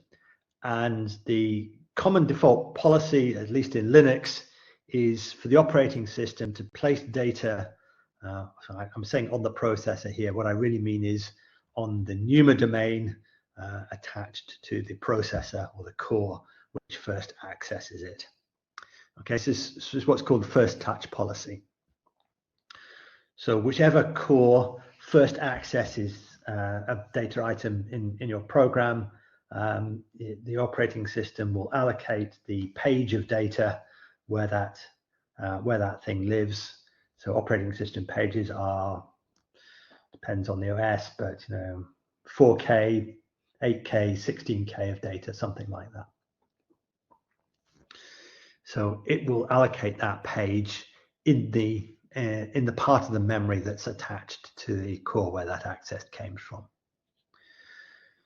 So for sequential programs, that's a good idea. Okay, you get your data in the local memory where your program's executing. If it's an MPI program, it's also a good idea because every MPI process is only going to ever access its own data, well, more or less. Okay, barring how it does shared memory communication and any shared data segments, but okay, ignoring those things, then MPI programs only access every process only accesses its own data. But for MPI programs, this can be the worst possible things to do, because if our data is initialized sequentially in the master thread, it's all going to get allocated onto one socket or one NUMA domain. So if all the initial accesses to our data come from the same thread, then it all gets allocated in the same NUMA domain. And then when we come to run multiple threads in parallel that access the data, then having them all access the data in the same socket or NUMA domain becomes a bottleneck. We're effectively restricting the amount of memory bandwidth available to the program because all the data is in the same place. Okay, what can you do about it? Well, you can ask the operating system to do something other than first touch. So for example, in Linux, you can use the numactl command to change the policy to something else. So for example, round robin, so that it just cycles the pages around NUMA domains, regardless of where so it doesn't take account of where the first access comes from. It just cyclically assigns pages to NUMA domains. Well, that might at least avoid the worst possible case where you get all your data on the same NUMA domain, but it probably isn't ideal. So more commonly, what you would do is to use the first touch policy to control the data placement indirectly by parallelizing your data initialization. So this might not seem at all worthwhile in view of the amount of time it takes in the sequential code. So you might be running your simulation code might run for hours or days, and the initialization phase takes a handful of seconds. So why bother parallelizing it? It's not worth it. But that initialization phase is absolutely crucial for determining how the data is laid out in main memory. So you might need to think about doing that. Okay. In practice, if you are running, and we'll talk about more of this tomorrow, if you're running hybrid MPI and OpenMP codes, then usually what this means is that it's almost never worthwhile having fewer MPI processes than NUMA domains.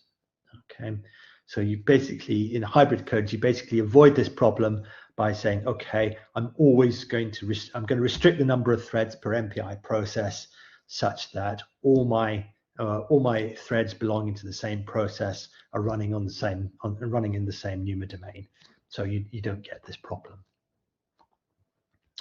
However, if you do try to do this, then you don't have to get the distribution exactly right, but there may not be a It may not be an obvious, exactly right solution for any particular application code, but usually, you want is to try and avoid this pathological case where all the data ends up on one NUMA domain. Okay, yeah, you just have to remember it's done on a page basis. Okay, so this gets, if you use large pages for some other reason for performance, then this gets more of a tricky problem.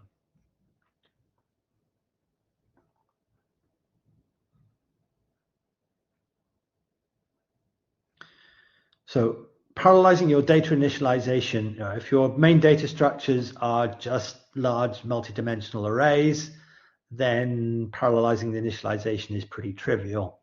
If your large data structures in your code are complicated things like trees or graphs or something else, or things which aren't just allocated all at one time but are sort of grow organically, or you have you're doing things like adaptive mesh refinement, then parallelizing your initialization is maybe a whole lot trickier.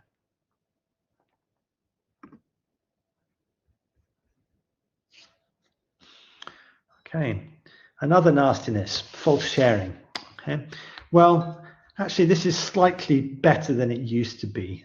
So again, the details tend to be proprietary, but modern chip and cache designs have gone some way to try and alleviate these problems. It doesn't make them go away, but they're not quite as bad as they used to be on some older chips. So what's the problem here? Well, we talked about this cache coherency mechanism, but you also have to remember that the units of data on which these operations are done are cache blocks or cache lines. Okay, so these are typically blocks of data, so contiguous blocks of data of 64 or 128 bytes, something like that. But they're always bigger than a single word. Okay, so single words of data, depending on the data type, typically 4 or 8 bytes. So what does that mean? Well, it means, think about what would happen if we had different threads writing to neighboring words in memory. Okay, so the threads are logically not trying to communicate with each other.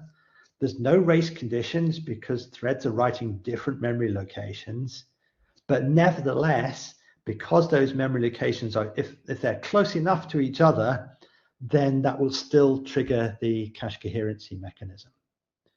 So a write to one word on a cache block will cause the entire cache block to be invalidated everywhere else. And then when you go and fetch a new value, you're not just fetching a single word, you're fetching the entire data on the cache block. So all the movement of data, so both up and down the memory system, between memory and caches, and between caches due to cache coherency operations, all the data is being moved around in these blocks of 64 or 128 bytes. So even if we have this situation where different threads are writing to neighboring words in memory, we can still see some bad performance effects because we're effectively triggering the cache coherency protocol. And that's still a problem. So even if there's just one thread writing and others reading, that's still an issue. Okay, so what sort of patterns will cause this? Well, the worst cases typically occur where you have different threads repeatedly writing neighboring array elements. Because neighboring array elements are guaranteed to be next to each other in memory and therefore live in the same cache block. So for example, if I had a shared array called count here, okay, so and I basically want to do something like count some events, count something that's happening, or count things on every thread. So I declare an array, size of the number of threads, and then use the thread index into that array, and keep writing it, keep incrementing the count. So that would be one sort of bad pattern. You can also find it in loops like this as well. Okay, so this is a bit like the case we saw earlier. This is a triangular loop nest. Okay, so I equals 0, I less than n, j equals 0, j less than I. So you want to choose a suitable schedule for that. But because what's being accessed here, what's being written here is the array B, which is indexed by the parallel loop index. So if we, for example, if we chose a static 1 schedule, so that would mean that neighboring I values get assigned to different threads, and therefore neighboring threads would be writing neighboring memory locations in B. So you can see that kind of that this kind of problem can occur in this kind of pattern as well. In this case, what you typically find is that if you do some experiments with the chunk size, you'll find that 1 is not a good choice. Okay, there's no, at least not the optimal choice. You might find that you have to make the chunk size big enough such that threads are accessing entire cache blocks worth of B. So this might be this might need to be something like 8 or 16 depending on the type and the size of the cache blocks.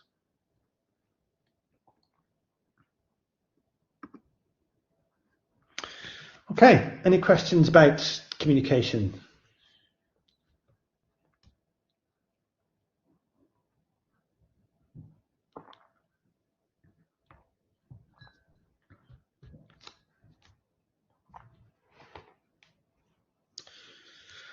Okay, so the 6th category is hardware resource contention. Okay, this happens because the design of shared memory hardware is there's some cost performance trade-offs going on here, but it means that there are shared resources on the chip which, if all the cores try to access them at the same time, don't scale. Or if you want to put it another way, an application running on a single core is able to access more than its fair share of the resources. So in particular, cores and therefore the OpenMP threads running on them can contend for, well, memory bandwidth is probably the big one, the most important one, but also cache capacity in shared caches, so in level 3 cache, and also for functional units if we use hyperthreading or SMT. And you also, if you use SMT, you're also contending for the level 1 and level 2 cache capacity as well between the threads running on the same core. So memory bandwidth is the big one, okay? Because you've codes which are very memory bandwidth hungry, and that's very common situation in a lot of scientific applications. Doing basically operation, you have 2 or 3 dimensional loop nests operating on 2 or 3 dimensional arrays, and each loop iteration accesses several array elements, but only does a handful of floating point operations on those elements. Then as soon as the arrays get big enough, then all the data has to come from main memory, and you very quickly run into the situation where you're limited by memory bandwidth rather than by the floating point capability of the chips, for example. So in this is the case, you can basically try to reduce your bandwidth demands by improving locality, okay, by reusing data in the caches, which will try and benefit the sequential performance as well. It's also possible in some cases to reduce your bandwidth demands by repeating computations rather than computing a value once and storing it in memory and retrieving it again. Sounds crazy, kind of goes against the grain of writing efficient code, is that you shouldn't compute things twice if you don't need to. But there are cases where it's actually faster to recompute things than it is to store them and retrieve them from main memory, particularly when you get into the situation with with parallel code where you're running something on every core in the system and they're all contending for memory bandwidth. So I've worked on a code that I recently worked on. That was definitely the case. So it was slightly more complicated, but it turned out that there was part of the code where it basically called a function to do something, and then stored the results of that in a large array, and then some other code later used that. And it turned out that for some code paths, it was actually better to call that function twice and recompute the values rather than store it in a big array and then load it back in from memory again, because the code was just absolutely completely bottlenecked on the memory bandwidth.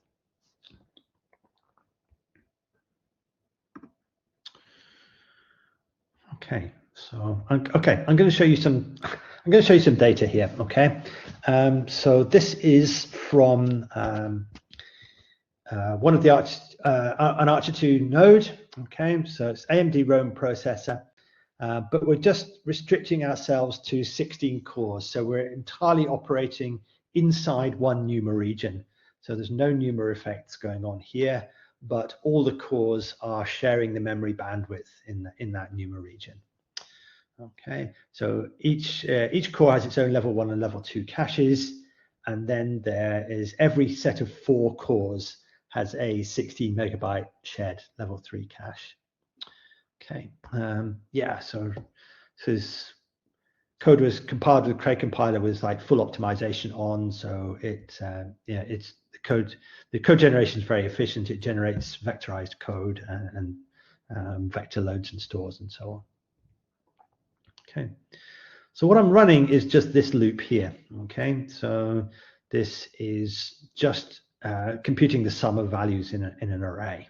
Okay, and the fact that it's doing a reduction is kind of irrelevant. All that really matters is that it's basically reading the elements of this array from memory. Okay. So what I'm going to do is run this code for different values of n, okay, and therefore that means different sizes of array, and compute the speed up that I get from compared to the sequential version on different numbers of threads. And I run this repeatedly so that the first access, if this array fits in cache, then I'm basically running it often enough that to amortize the fact that the first accesses will be cache misses. So I run it in this way so that if this data fits in cache, then what I'm measuring is the case where it's accessing from cache rather than from main memory. Okay, so bit of a busy diagram here, but what I've plotted here is on the y-axis is the speed up that I obtain versus the number of loop iterations that I'm executing, and therefore also basically the number of elements in the array as well. Okay. And so I have a separate curve for different numbers of threads. Okay, so I did it for 2, 4, 8, and 16 threads. So what we can see, okay, well, at this left-hand end here, where the number of loop iterations is really small, then the amount of work in the loop isn't enough to overcome the overheads of the parallel region. Okay, so effectively this is what I call death by synchronization here. So the cost of the barrier is effectively the cost of the barrier at the end of the parallel loop is completely outweighs any benefit I get. So it turns out it depends on the number of threads, but I kind of need so I get speed up, which is much less than 1. So that means that the parallel code is way slower than the sequential code. So I need something, depending on the number of threads, I need something of the order of 50 or 100,000, or even 200 on 16 threads. I need something like 200,000 iterations for just to break even. So then you can see that effectively once we go up on 2 threads, once we get past that, over that hurdle of too much synchronization, we end up with a speed up of 2 on 2 threads. Okay, great, more or less what you'd expect and hope for. On 4 threads, we do actually just about hit 4 times speed up, but then it drops off a bit. Okay, so at this point in this sort of regime here, then the data fits in the level 3 cache, but it doesn't fit in the higher level, in the level 1 or level 2 caches. So at this point here, we're starting to see some contention effects. The reason we don't get 4 times speed up here is because we're saturating the bandwidth into the level 3 cache. And at some point, as we increase the number of loop iterations and the size of the array, that the data no longer fits into the level 3 cache, and all the accesses have to come from main memory, and then the speed up drops down to about only just over 2. For 8 threads, so that's the purple line, okay, well, we reach a speed up of about 5-ish, okay, and then we start hitting the level 3 bandwidth contention. It's kind of slightly odd looking data point there. Okay, so now we're on 8 threads. We now have access to more level 3 cache memory. Okay, so we'll run on 1 thread, which is what we're comparing to as the baseline for the speed up here. A single thread only has access to one of the L3 caches, so to the 16 megabytes. Time we're running on 8 threads, we're now running on 8 cores, so we've got two lots of 16 megabyte L3 caches to have access to. So that means for a certain, that's why we get this big spike here. Okay, so at a certain point, the data size is such that it fits into 2 L3 caches running on 8 threads, but it didn't fit into 1 L3 cache running on 1 thread.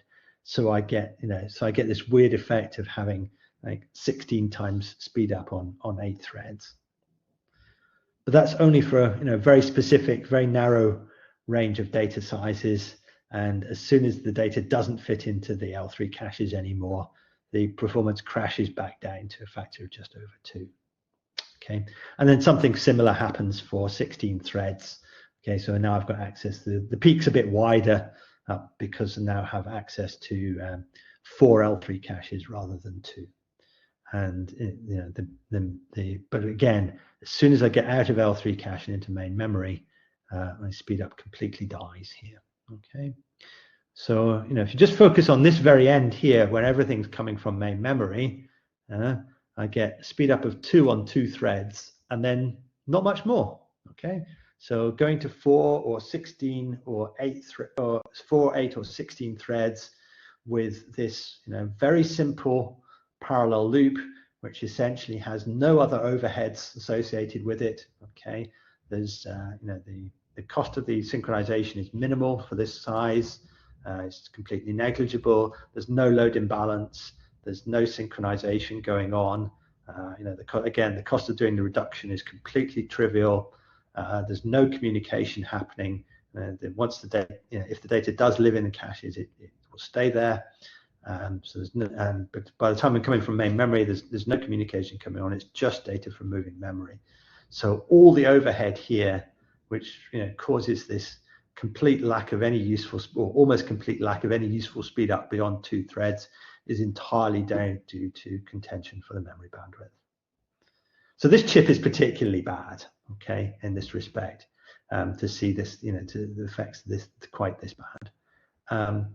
But usually what you will see is that by the time you get to half the number of threads attached to a NUMA domain, then you effectively completely saturate the memory.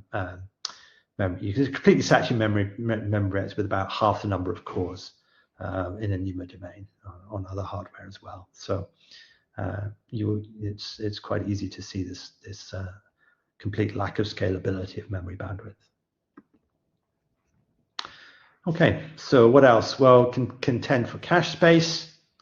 as well. Okay, so we've got shared level cache, then you might not, things don't appear to scale well because a single core has access to the whole of the shared cache. As soon as we start running multiple threads, then on multiple cores that are attached to the same L3 cache, then we don't get any more L3 cache capacity. So the amount of cache available to each thread is gets smaller and smaller. Okay. Thing to be aware of, okay, if you're basically doing cache blocking optimizations, then beware of beware of tuning for a single thread and then running multi-threaded code, because a single thread will try to utilize the whole cache. So you can end up with the wrong block size. Talked a bit this morning about hardware threads, also known as hyperthreads or simultaneous multi-threading or virtual cores. So all confusingly the same, essentially the same thing, different names for the same thing. Okay, so if we use hardware threads, then OpenMP threads running on the same core will also contend for functional units as well as the cache space and memory bandwidth. We've talked a bit about this morning that the benefit comes from types of code where threads are idle because they're waiting on memory references and aren't saturating any of the hardware resources. But that's a relatively uncommon case.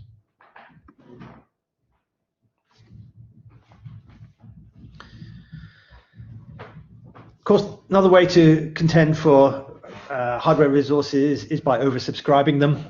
So running more threads than hardware execution units, so be they either cores or hardware threads, is generally a bad idea. The operating system has to switch the threads in and out to try and give them a fair share of access.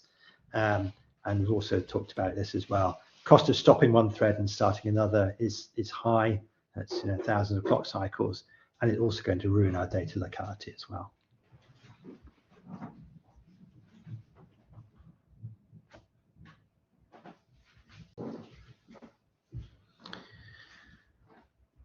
So the 6.5 thing is compiler optimization or non-optimization. So this is getting increasingly, thankfully, rare these days. But it's just worth being aware of in case you get very unlucky. So very occasionally, adding OpenMP directives can prevent the compiler from performing some sequential optimization transformations. And what you will see in this case is that if you run the parallel code on one thread, then it has a longer execution time than the sequential code. And if this happens, it's very unfortunate. It can be very difficult to find a workaround. Things you might want to try is making private copies of shared data, or making local copies of things like global variables or variables that are passed through the argument list. Make an explicit local copy of those things inside routines before they're used in parallel loops or parallel regions. But in general, it's really difficult to figure out what's gone wrong or how to try and fix it. So thankfully, a rare thing. So how can I approach this sensibly? Okay, so in a situation where your code's giving you poor speed up and you don't know why, what do you do? Okay. So really, if we're going to try and make any useful progress, then we need to basically to classify and localize the sources of overhead. Okay. So if we can figure out, which one of those 6 things, or or subsets of those 6 things is the problem, and whereabouts in the code is it happening, then we have a fighting chance of being able to do something about it, have enough information to know what to fix and where. So use table tools to help you. Things like timers, potentially hardware counters are of some use, or profiling tools, whatever your favorite profiling tool is. Some of them are better than others with OpenMP code. We'll talk a bit about that in a minute. And then obviously, it's the same as any other optimization problem. You want to fix the problems which are responsible for the largest overheads first. Okay. and then measure again, see where you got to. So profilers for OpenMP. So your standard profilers, things like gprof or the profilers you get built into IDEs are okay. They'll work with OpenMP codes, but they can be a bit confusing because typically what they're telling you is the accumulated time spent in functions across all the threads. So they don't have good ways of telling you if different threads are spending different amounts of time in functions. You just don't see that. So they're kind of throwing some information away. You can get a lot from just using timers. So for example, what you might think about doing is put timers around every parallel region and also around the whole code, or at least the whole, the main computational part of the code. And then that allows you to work out not only which parallel regions have good or bad speed up, it also lets you by subtraction.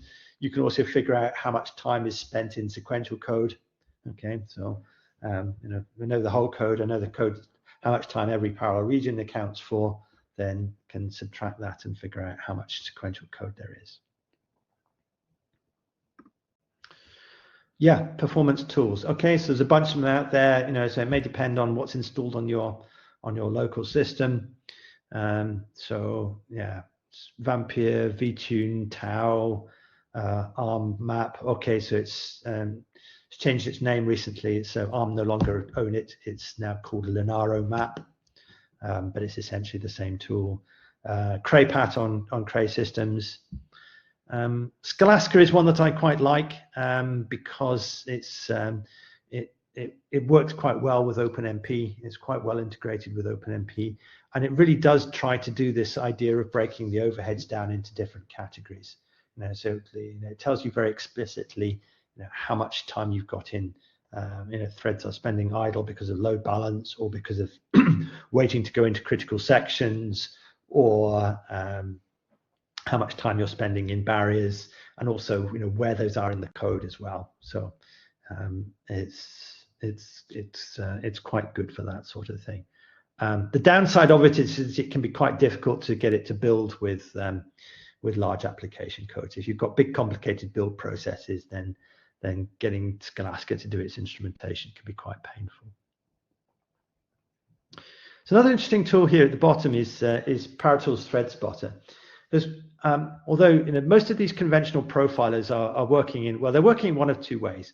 They're either doing sampling-based profiling, which means they're just taking they're just observing the code at a regular interval, so usually 100 times a second, and recording whereabouts, recording whereabouts in the code, essentially which instruction was executing, and just building up a statistical picture of where the code's spending its time. They can also typically run in tracing mode, okay, where they actually instrument every function call.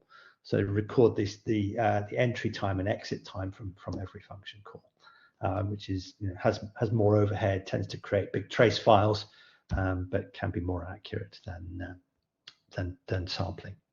But they work in one of those two ways, and that's for some things that can be it tells you a lot of information, but what it doesn't tell you about is things like communication or memory bandwidth contention overheads.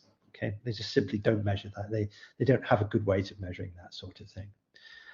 Some of them have some interfaces with hardware counters, so you can get some kind of indication, but you're then operating with counts of things like and not with time directly. So again, that can be kind of difficult to interpret what's going on. This tool here is an interesting one because it works quite differently. So what it's doing is it is taking a statistical sample of the memory accesses from your program and recording those. And then what it does is it replays that trace through a cache simulator, through a simulator of the memory system. So that is able to do things like looking for cache. It is able to look at things like memory bandwidth contention or false sharing or genuine communication patterns. Where it can tell you where the cache miss is happening in your program. which kind of the other tools really can't. Okay. All right. So again, apologies for overrunning quite a bit. Hope that was useful for you. So if you have any energy left for today, then so the next, keep working on exercises at your own pace by all means. But the next exercise here is to basically, I've given you a version of a simple molecular dynamics code, which is has a couple of performance, basically there's a couple of serious performance problems. So the idea is, can you identify what the problems are and can you fix them? Does anybody have any other questions?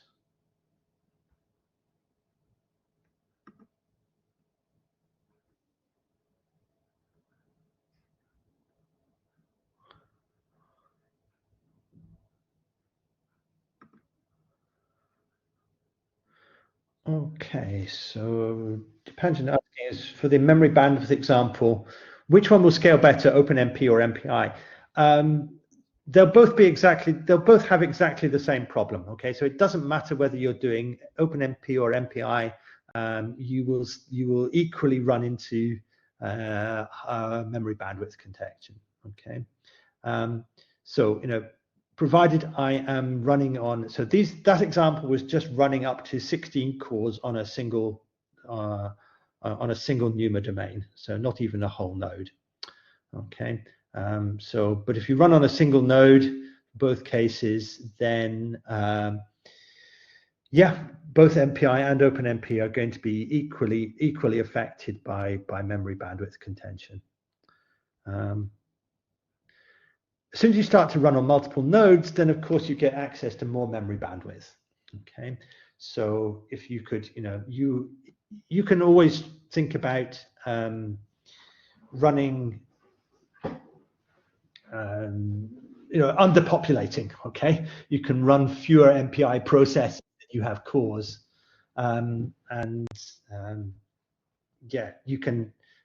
you will get more memory bandwidth per core. But you're essentially going to, what are you going to do with those other cores, right? They're sitting there doing nothing. And there are some corner cases where that's actually slightly better for performance. Okay, so if you're really saturating the memory bandwidth, then there are cases where, well, you might as well just run half the number of MPI processes because you're still getting access to all the memory bandwidth. But you're reducing some other overheads associated with MPI. So you might be reducing the communication overheads or the load balance overheads. So there are some corner cases where it might actually benefit you to actually leave some cores idle, but it's a bit of a corner case. Okay. No, Scholastica handles Fortran quite happily. Yeah.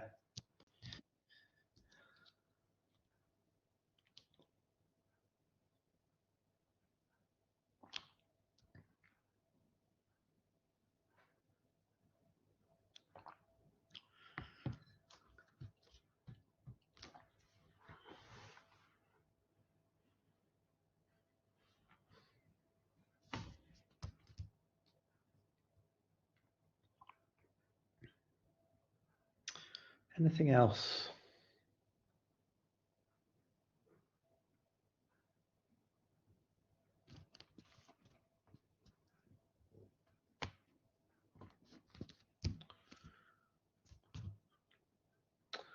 Okay, so I'm sorry that was quite a long session. I'll be around until 5 o'clock, so I'll be around for another 40 minutes or so.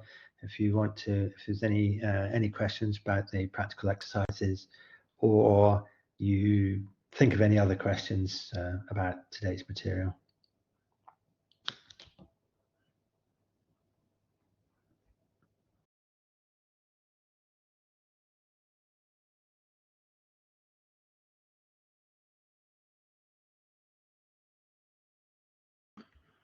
Okay, so Matt's asking, previous practicals, which is supposed to be running faster at the end.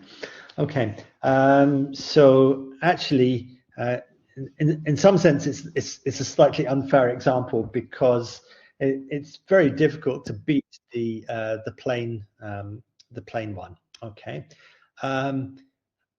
task is running twice as fast as the others. Okay, that's probably because you maybe didn't take care of the load balancing with the loop-based versions. Okay, so it's not a well load balance problem. Okay, so for the to get good, you can get very good scalability from this case from the Mandelbrot set code, but you need to use for the loop based one, you need to use something other than a plain old static schedule because it's not naturally well load balanced. But if you use pretty much any non-static schedule, so static one or dynamic or guided, any of them will actually succeed in load balancing the load fairly well, at least for modest numbers of threads. Okay? Then you should get good scalability with that. So the nested parallelism doesn't help. Okay? Because there's actually plenty of parallelism at the outermost loop. Again, so at least for modest numbers of threads. If you really try to push it up to 128 threads, then you might see that, for example, the collapse version starts to help because the load balance starts to be if you just parallelize the outermost loop, the load balance isn't quite perfect. Can't be quite perfect at a very high thread counts. But otherwise, yeah, nested parallelism isn't gonna help. So the tasks will do the load balancing for you. So that's a useful one. What you should find is that if you you don't get terribly good scalability if you make every single point. So if a task. So if you put the task construct inside the J loop, then you probably don't get terribly great scalability because you've got too many small tasks being scheduled. And you'll do better by moving the task construct outside the J loop. Okay, so inside the I loop, but outside the J loop. So if if a task contains the whole J loop, then you'll get better scalability like that. And what else can you do? You can also try generating the tasks in parallel as well. Okay, so instead of using this sort of parallel master or parallel single pattern, you can actually use task, but also parallelize the outermost loop so that you parallelize the task generation as well, and you might also see some benefit from that.